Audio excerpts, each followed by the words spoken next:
이 시편 143편이 이 압살롬의 반역 때에 다윗이 기록한 시편인 것을 말씀을 드렸습니다. 다윗은 어떤 어려운 일을 만나거나 고난에 처하게 되었을 때 사람이나 환경을 탓하기 전에 자신의 죄를 먼저 돌아보았다는 것입니다. 주님은 우리가 어떤 죄를 지은 것보다 바리새인과 같이 나는 세리 같지 않다고 여기는 그 교만의 죄, 남을 판단하고 정죄하는 죄가 더 무서운 죄라고 말씀하십니다. 나도 죄는 지었지만 아주 작은 죄들만 지었습니다. 제가 지은 죄는 지옥에 갈 만한 그런 죄는 아닙니다. 우리가 죄에 대해서 그렇게 생각한다면 우리가 우리의 죄를 지시고 십자가에 달리신 그 예수님을 바라보아도 별로 마음에 감동도 감격도 감사도 없게 되는 것입니다. 예수님 한 분이면 충분하다라는 이 말씀이, 이 고백이 도무지 이해가 잘 안 되는 것이죠. 사랑하는 성도 여러분, 우리가 정말로 두려워해야 할 것이 무엇인지를 명확하게 아셔야 합니다. 나의 죄가 드러나지 않아서, 그래서 하나님 앞에 특별히 회개할 계기도 없었고, 그것 때문에 죄로 인해서 어떠한 고통 속에 몸부림쳐 본 적도 없고, 그렇게 이 땅에서 육신적으로는 편안하게 살다가 하나님 앞에 서게 되는 것, 그것을 저와 여러분이 진짜 두려워해야 한다는 것입니다. 다윗이 정말로 복받은 이유는 그가 죄가 없었기 때문이 아닙니다. 죄를 안 지었기 때문이 아니에요. 다윗은 하나님 앞에서 정말로 정직하게 자기의 죄에 대해서 공개적으로 회개했던 사람이었습니다. 밤마다 눈물로 침상을 적시며 회개하는 사람이었다는 거죠. 다윗이 회개의 사람이었기 때문에 하나님께서 다윗을 그렇게 위대한 왕으로 쓰실 수가 있었던 것입니다. 어제도 말씀드렸지만 하나님은 능력 있는 사람, 하나님은 어떻게 성공한 사람, 어떤 탁월한 스펙이나 어떤 지위를 가지고 있는 사람이 아니라 하나님은 거룩한 사람을 쓰십니다. 하나님 앞에 겸손하게 자신의 죄를 뉘우치고 회개할 줄 아는 그런 거룩하고 겸손한 사람을 통해서 하나님은 하나님의 일을 행하십니다. 우리가 다윗의 회개에서 배워야 될 또 하나의 교훈이 있는데요. 그것은 뭐냐 하면 다윗은 회개할 때마다 하나님이 자신을 용서해 주신다는 확신, 믿음을 가졌다는 사실입니다. 다윗은 하나님 앞에 혹시 이것이 내가 밧세바와 간음하고 우리아를 죽인 것 때문에 하나님께서 징계하시는 것입니까? 그렇게 하나님 앞에 회개할 때, 진심으로 회개할 때 다윗은요 믿음을 가지고 회개했다는 겁니다. 하나님, 제가 하나님 앞에 진심으로 회개합니다. 저를 심판하지 말아 주십시오 라고 그렇게 회개하는 건 다윗이요 하나님의 진실하심과 의로우심에 의지해서 하나님께 대답을 구했습니다. 1절을 보시면요, 주님, 내 기도를 들어주십시오. 애원하는 내 소리에 귀를 기울여 주십시오. 주님의 진실하심과 주님의 의로우심으로 나에게 대답해 주십시오. 여러분, 한번 이 기도를 보시면 회개할 때요, 여러분 이런 기도 하시나요? 주님, 나에게 주님의 진실하심과 의로우심으로 나에게 대답해 주십시오. 여러분, 특별히 우리가 하나님 앞에 용서를 구한다면, 혹은 어떤 사람에게 용서를 구하면서 그 사람의 어떠함에 대해서 호소한다면, 당신은 사랑이 많으신 분이시지 않습니까? 당신은 자비로운 분이시지 않습니까? 당신은 긍휼이 많으신 분이시지 않습니까? 이렇게 그 사람의 자비와 너그러움과 또 사랑이 많음에 대해서 호소하지 않겠습니까? 그런데 다윗은 보면 주님의 진실하심과 의로우심에 호소를 한다는 거예요. 여러분, 우리가요, 주님의 사랑과 주님의 자비하심과 주님의 어떤 긍휼이 많으심에 호소해야 용서를 받을 수 있을까 없을까, 그런 거 아니겠습니까? 그런데 하나님의 진실하심과 의로우심에 호소한다면, 여러분, 그 하나님 앞에 우리가 과연 용서를 받을 수 있겠습니까? 하나님의 진실하심, 하나님의 그 의로우심이 얼마나 엄중합니까? 우리가 그 앞에 우리의 죄를 내어놓는다는 것은 사실 두려운 일입니다. 하나님의 진실하심과 의로우심. 이 진실하심은, 하나님은 반드시 약속하신 것을 지키신다는 것이거든요. 의로우시다는 말은 하나님은 죄에 대해서 결코 용납하지 않으신다는 것입니다. 그러니까 여러분, 죄에 대해서 용납하지 않으신 하나님이 약속하신 것을 반드시 지키신다, 그 말은 죄를 반드시 멸하신다, 이런 의미를 담고 있거든요. 그런데 어떻게 다윗은 하나님의 진실하심과 의로우심에 호소하면서 회개를 하느냐는 거예요. 그것은요, 다윗은 하나님은요, 죄를 지으시면 반드시 징계하신다는 걸 믿어요. 그런데 앞서 말씀드렸지만 하나님은 약속하시면 반드시 그 약속을 이루신다는 것도 믿어요. 근데 하나님께서 어떤 약속을 주셨냐? 하나님은 회개하면 반드시 용서해 주신다고 약속하셨다는 겁니다. 하나님 앞에 죄를 자복하고 뉘우치고 회개할 때 하나님은 반드시 용서해 주신다는 약속을 주셨다는 거예요.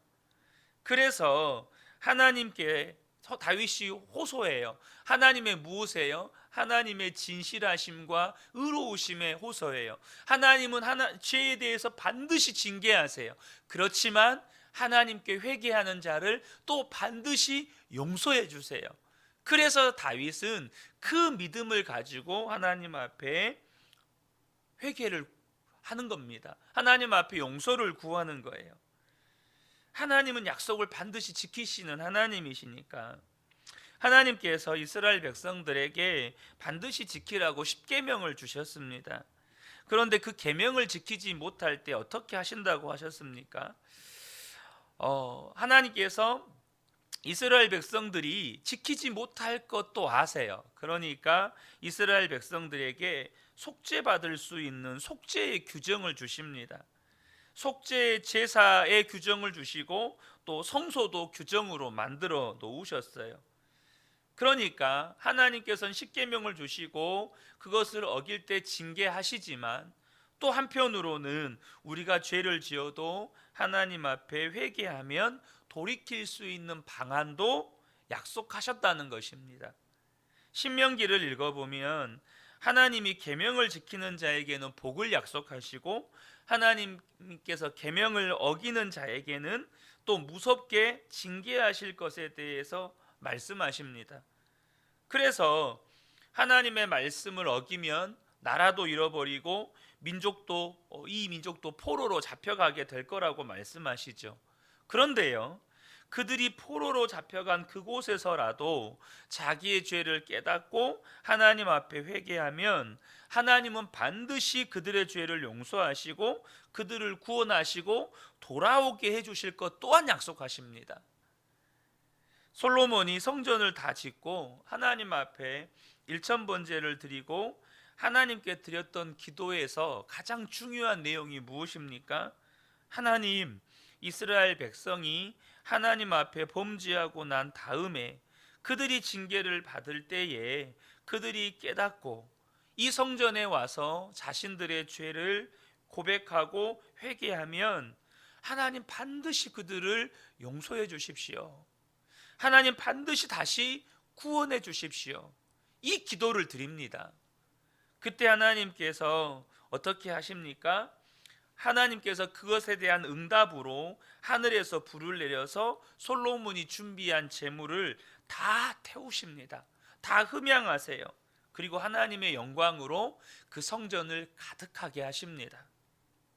그러니까 성경에서 일관되게 하시는 말씀이 뭐냐면, 하나님은 죄에 대해서 징계하시는 하나님이시지만 또한 그 죄를 하나님께 자복하고 회개하면 하나님은 반드시 용서하시는 하나님이시라는 것입니다. 느헤미야 9장 17절 보면, 주께서는 용서하시는 하나님이시라, 은혜로우시며 긍휼히 여기시며 더디 노하시며 인자가 풍부하심으로 그들을 버리지 아니하셨나이다. 여러분 믿으시죠? 주님은 용서하시는 하나님이십니다. 그래서 지금 다윗은 하나님의 그 진실하심과 의로우심에 호소하는 겁니다. 하나님, 약속하지 않으셨습니까? 하나님, 그렇게 말씀하지 않으셨습니까? 하나님이 진실하시고 의로우시니 하나님은 약속을 어기시는 분이 아니시지 않습니까? 그러니 하나님, 저의 회개를 받아주십시오. 그렇게 받아주실 줄로 믿었던 겁니다. 여러분, 이것은요, 이 세상에 용서를 구하는 방식이 아닙니다. 세상에 용서를 구하는 방식은 뭡니까? 말 그대로 땅바닥까지 고개를 납작 엎드리는 겁니다. 정말로 내가 취할 수 있는 최대한의 저자세를 취하고, 용서는 그래도 용서를 해줄지 말지는 그 사람이 결정하는 겁니다. 여러분 그러잖아요. 세상의 용서의 방식은 그래요. 내가 누군가에게 잘못을 했어요. 그러면 그 사람이 용서를 해줄 때까지 빌고 또 빌고 또 빌어도 용서를 해줄지 말지는 그 사람이 결정하는 겁니다. 그런데 여러분, 믿음의 사람들, 하나님의 자녀들의 용서의 방식은, 여러분 용서를 구하는 방식은 그와 같지 않습니다. 하나님의 자녀들의 용서를 구하는 방식은 하나님의 진실하심과 의로우심에 철저하게 호소하는 겁니다. 하나님, 이렇게 용서를 구하면, 하나님께 자복하고 회개하면 하나님은 용서해 주신다고 약속하셨잖아요. 그러니까 하나님, 나 용서해 주세요. 어찌 보면 너무나도 뻔뻔한 겁니다. 어찌 보면 얼굴에 철판을 까는 것과 같은 겁니다. 그런데 하나님은요, 우리에게 그렇게 용서를 구하라고 말씀하십니다. 나는 그렇게 너희를 용서하는 하나님이다. 나는 너희를 그렇게 용서해 주는 하나님이다. 여러분, 무엇이 문제일까요? 하나님이 문제가 아닙니다. 우리가 회개치 않음이 문제인 겁니다. 우리가 하나님 앞에 나아가 용서를 구하지 않음이 문제인 거예요. 하나님은 진짜 용서하시는 하나님이시고 하나님은 사랑의 하나님이십니다. 그 증거가 십자가죠. 그런데 이 십자가 또한 동시에 하나님은 진실하시고 의로우신 하나님이시라는 증거이기도 합니다. 우리가 죄를 지었습니다. 그러면 하나님이 그래 괜찮아, 없던 일로 하자, 그렇게 얼마든지 하실 수 있지만 하나님은 진실하시고 의로우신 하나님이시기 때문에 그렇게 하실 수가 없어요. 그래서 우리의 모든 죄를 의로우신 하나님께서 하나님의 독생자 예수님께 다 전가하시고, 예수님은 우리의 모든 죄를 지시고 십자가에서 피 흘려 죽으셔야만 했습니다. 십자가는 하나님의 진실함과 의로우심의 상징입니다.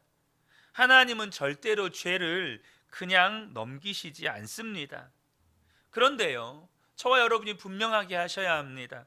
하나님께서 우리의 죄를 예수님께 대신 지게 하시고 십자가에 죽게 하셨다면 이제 다시는 우리를 죄로 인하여 우리를 심판하지 않으셔야 그게 의로우신 겁니다.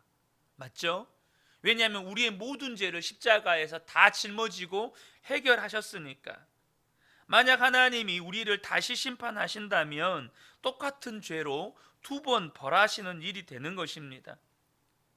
하나님이 진짜 진실하시고 의로우시기 때문에 예수님의 십자가로 우리의 죄를 이미 심판하셨다면 이제는 누구든지 예수님 안에 있는 자는 용서하시고 구원하시고 회복하시는 하나님이신 것이 당연합니다.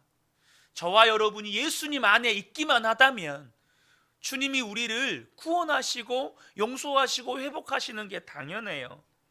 내가 회개하지 않으면 어쩔 수 없지만 회개하면 하나님은 반드시 용서하십니다. 그리고 나를 다시 세우시고 나를 반드시 일으키십니다. 그래서 다윗이 하나님 앞에 담대하게 기도하는 거예요. 우리가 죄를 용서받냐 용서받지 못하냐, 우리가 회복되느냐 회복되지 못하느냐, 다시 하나님께 쓰임 받느냐 쓰임 받지 못하느냐, 그것은 전적으로 저와 여러분에게 달린 거예요. 이미 주사위는 하나님께서 우리에게 던져주셨어요. 우리 몫만 남겨져 있는 거예요. 하나님은 다 하셨어요. 우리에게 필요한 건 뭐죠? 회개하면 하나님은 반드시 용서하신다.